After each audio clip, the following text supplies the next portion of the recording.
బ్రహ్మస్వరూపం మధ్యాహ్నే తు మహేశ్వరః సాయంకాలే తు స్వయం విష్ణుః త్రయామూర్తి దివాకరః. ముందుగా సూర్య భగవానునికి నమస్సుమాంజలి తెలియజేస్తూ యోగ విద్యను అందించిన ఆదియోగి పరమశివునికి, ఆ మహాయోగ విద్యని మనకి పతంజలి మహర్షి యోగశాస్త్ర రూపంలో అందించారు. వారిరువురి పాదపద్మములకు నమస్కారాలు.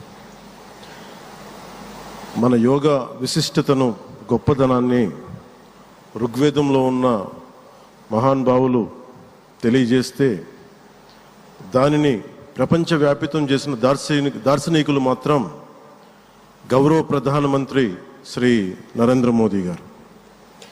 భారతీయ సనాతన ధర్మం తాలూకు విశిష్టతను యోగా ద్వారా విశ్వవ్యాపితం చేసిన ఘనత ఆయన సొంతం.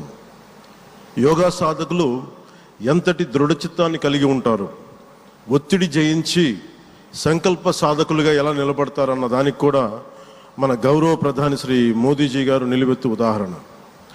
ప్రపంచ యోగా దినోత్సవం యావత్ భారతవానికి, భారతీయులకి దక్కిన గౌరవం. సరిగ్గా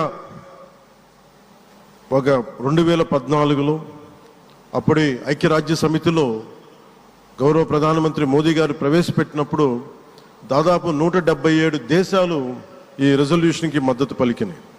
ఇంతమంది మద్దతుని కూడగట్టగలిగి ఈ రోజున మనకి 2015 నుంచి యోగా దినోత్సవం ప్రారంభమైంది.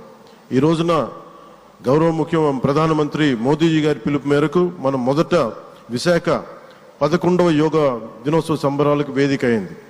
శ్రీ మోదీజీ గారి సమక్షంలో గౌరవ ముఖ్యమంత్రి వర్యులు శ్రీ చంద్రబాబు నాయుడు గారి కృషితో ప్రపంచ రికార్డుకు వేదికగా నిలిచింది.